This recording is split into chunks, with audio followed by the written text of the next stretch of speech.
Herkese selam, ben Nihal. Bugün sizlere yılın enlerini saymaya başladığımız videolarımın ilkini hazırladım. Hazırsanız başlıyoruz. Öncelikle bu video sponsorlu bir video değildir. Ürün yerleştirme de yoktur. Tamamen kendi kişisel deneyimlerimi içerir. Aralık ayında biliyorsunuz geride bıraktığımız yılın enlerini saymaya başlarız ve bugün de yılın en iyi muadillerini anlatacağım size. Yaklaşık 10 aydır muadil videoları hazırlıyorum ama son zamanlarda artan fiyatlardan dolayı çok iyi muadiller çıkaramıyorum artık maalesef. Muadiller de aslının fiyatına yaklaştığı için muadil kategorisini alamıyoruz. Bu ürünlerin çoğunu zaten benim muadil videolarımda gördünüz. Fakat bunlar içinde en başarılı bulduğum muadilleri tek video altında toplamak istedim. Ve 2022 yılının bence en iyi muadilleri işte bu ürünler. Hemen ilkiyle başlıyorum. Şu anda dudaklarımda da görüyorsunuz. Laneige'in Lip Sleeping Mask'i var ama benim dudaklarımda siz Frudia'yı görüyorsunuz. Bence yılın en başarılı muadillerinin başında geliyordu.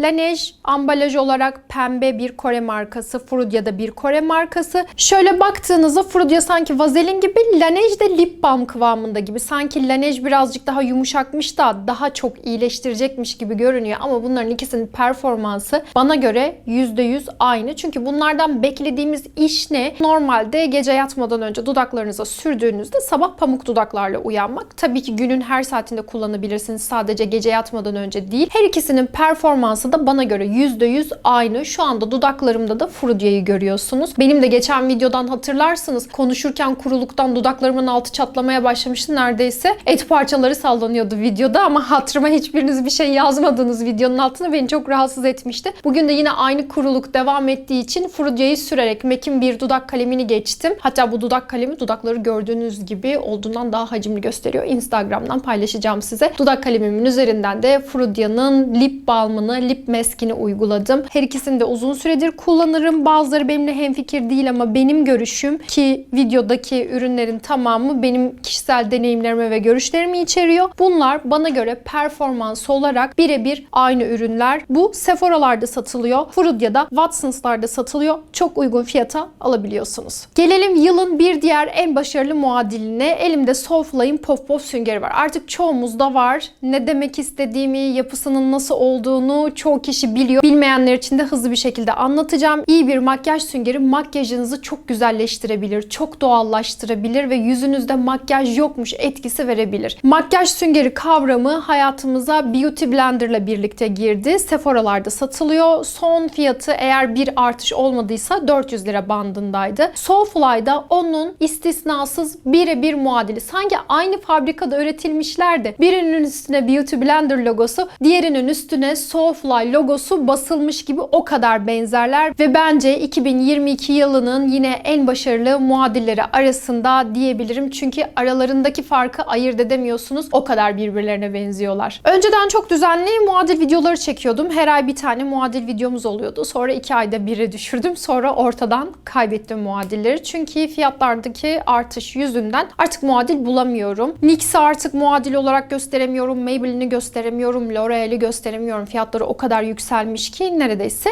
MAC'cilik oynuyorlar gibi geliyor bana. O yüzden muadil bulurken de zorlanıyorum ve muadil videolarım sanki artık yılda biri düşecekmiş gibi geliyor bana. Şimdi bir diğer muadille devam edeceğiz. Elimde ürünün aslı yok. Bitti. Fakat muadili var. Zara'nın Golden Decade diye bir parfümü var. Kullananlar da bana yorumlarını yazmışlardı. Yves Saint Laurent'in Libres'inin Intense versiyonunun çok benzeri. Hatta birebir aynısı, kokuyu ayırt edemiyorsunuz. Tek fark ne biliyor musunuz? Yves Saint Laurent daha kalıcı, tabii ki orijinali olduğu için. Zara'yı günde 3-4 kere tazelemeniz gerekebiliyor ama koku olarak arada büyük bir fark göremiyorsunuz. Notaları, duruşu, tendeki yansıması bana göre aynıydı. Benim tenimde her ikisi de aynı kokuya sahip oldu. Aynı etkiyi yarattı ve bence yılın en iyi muadilleri arasında. Hatta dünyadaki başka ülkelerden içerik üreticileri de takip ettim. Onlar da kesinlikle benimle aynı fikirdeler ve şu konuda da aynı fikirdeler. Olaplex Bağ Doku Güçlendirici dünyada bilinen en iyi, en etkili içerik itibariyle şampuanlardan bir tanesi ve onun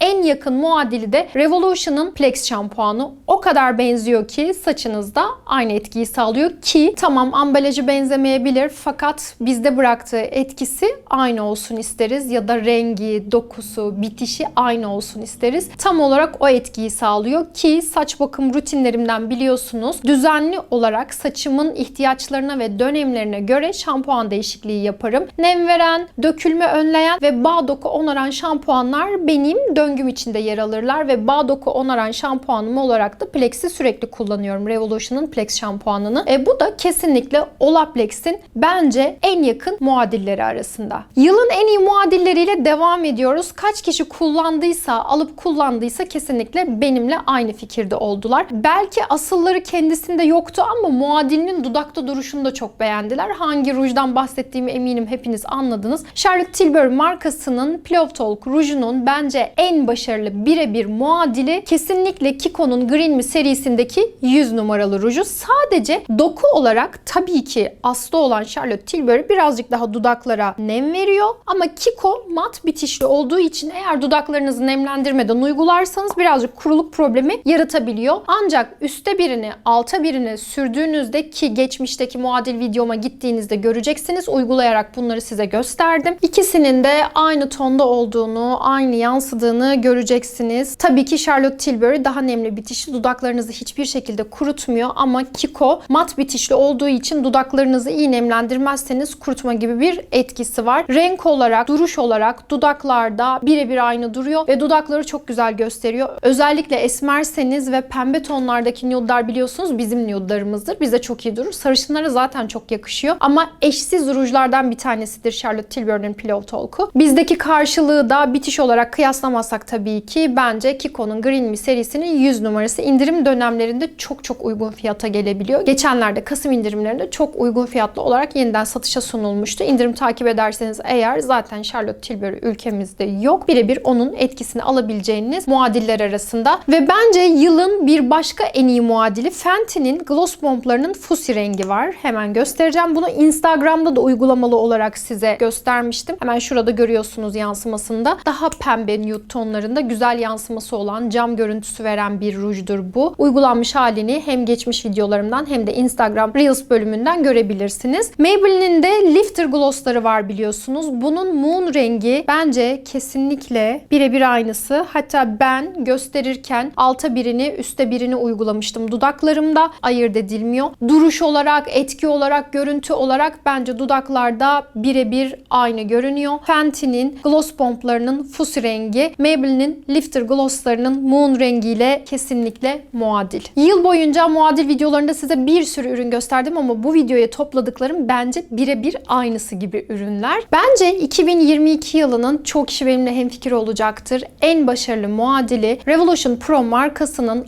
Ultimate Under Eye Concealer'ı. NARS'ın Radiant Creamy Concealer'ının birebir muadili. Hatta her videoda söylemişimdir. NARS'tan daha da güzel performansı. Kullanan herkes hem Türkiye'de hem dünyada aynı şeyi söylüyorlar. Lütfen dupe hesaplarına bakın. Yani muadil hesaplarına bakın yabancıların ya da videolarına bakın. Hepsinde bu üründe vardır. Kullananların hepsi de benimle hemfikir olmuştu. Bir dönem bulamadık ama Kasım ayında çok güzellik yaptılar. Kasa arkası ürün yaptılar. Hepimiz stoklayabildik sonunda bunu. Hem en başarılı kapatıcılarından bir tanesi hem de 2022 yılının bence en başarılı muadillerinden bir tanesi. Göz çevrenize, çizgilerinize dolmadan kapatıcılık etkisi verdiği gibi aynı zamanda aydınlık bir görüntü de veriyor ve ağırlık yapmıyor. Tarte gibi değil, L'Oreal gibi değil, NYX gibi değil. NYX de mesela çok serum yapıda, likit yapıda çizgilere dolabiliyor. Eğer birazcık fazla çizginiz varsa ya da 30 yaş üstündeyseniz bizim çok hoşumuza gitmeyebiliyor o kapatıcı. Fakat Revolution Pro'nun bu kapatıcısı hemen hemen hepimizde aynı güzel etkiyi sağlamıştı. Bence yılın en iyi muadilleri arasında. NARS'ı kesinlikle unutturdu. Bir daha almayı düşünmedim. Revolution Pro varken pahalı markaların Tarte'ın Shape Tape kapatıcısı hariç kapatıcılarına asla elim gitmedi. Yıl boyunca zaten benim en sık kullandığım ürün de bu oldu. Yine Revolution Pro'dan bir ürünle devam edeceğim. Bu da bence yılın en başarılı muadilleri arasındaydı. Erboria'nın CC kremi, CC Water olanı, bir miktar içinde parçacıklar vardır. Bunlar hyaluronik asit içeren parçacıklardır. Uyguladığınızda teninizde patlayarak nem verirken birazcık parlak bitiş sağlar ve cildinizle bütünleşerek cildinizde fondöten olmadan pürüzsüz, rengi eşitleyen bir görüntüye kavuşturuyor. Bu çok ünlü bir üründür ve bence bunun birebir muadili Revolution Pro'nun CC kremi. Hem formülasyon olarak hem ciltte bıraktığı etki olarak bence aynı. Fondöten kullanmayı sevmeyenler, cildinde renk eşitsizliği bulunanlar olanlar ve birazcık da kapatıcı etkisi olsun isteyenler bu ürünlere bayılacaktır. Yılın en iyi muadilleri arasındaydı. Önceki muadil videolarında, makyaj videolarında uygulanışını, tenimde duruşunu detaylı olarak size göstermiştim. Revolution Pro markası Rossmann'larda satılıyor. Erborian markası da Sephora'larda satılıyor. Oldukça yüksek fiyatlı ürünler arasında. Tabii benim şu anda muadil olarak gösterdiğim ürünleri siz indirim döneminde alırsanız gerçekten muadil olacaktır. Çünkü ben ilk yola çıktığımda, muadil videosu hazırlamaya başladığımda yani Frudio 40 liralarda satılıyordu. İndirime girdiğinde 20 liralara da alınabiliyordu. Oradan başlamıştık biz bu serüvene. İndirim dönemlerini takip ederseniz muadillerimiz de anlam kazanacaktır. Son muadile geldi. 2 tane güzel ürün göstereceğim. Chanel'i ben yurt dışından almıştım. Türkiye'de bulmak o kadar zordu ki şimdi Sephora'larda var. Hatta 2 gün önce gidip baktım. Krem bronzerından bahsediyorum. Eşsiz bronzerlardan bir tanesi. Tam olarak bronzer kavramının karşılığı bence. NARS'ta da Casino rengi var. Bununla ağırlıklı olarak kontür yapabilirsiniz. Yazın bronzer olarak çok severek kullanabilirsiniz. Bu da birazcık koyu bir ton. İkisi arasında farkı gördünüz. Ve elimde Revolution krem bronzerları var. Bunlardan bir tanesi medium rengi, bir tanesi light rengi. Medium rengi NARS'ın bence çok yakın benzeri. Yılın en iyileri arasında. Light rengi de Chanel'in, Charlotte Tilbury'nin ve NARS'ın Laguna'sının krem versiyonunun birebir benzeri. Bunu o kadar çok kullandım ki yine bunun uygulanmış hali önceki makyaj videolarımda var. Yukarı linkleyeceğim. Yüzümde nasıl duruyor, uyguladığınızda nasıl duruyor hepsini göreceksiniz. Bunlar da yılın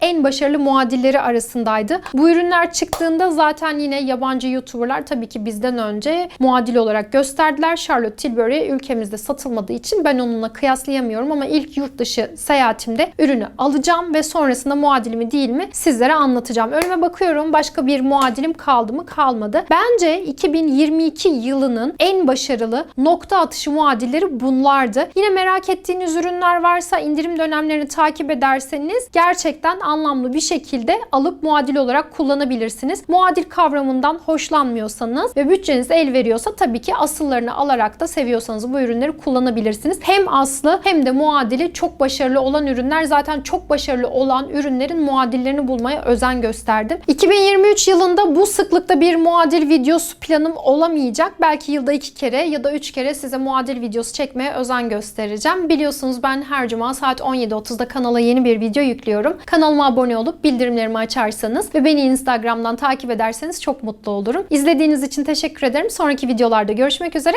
Hoşça kalın.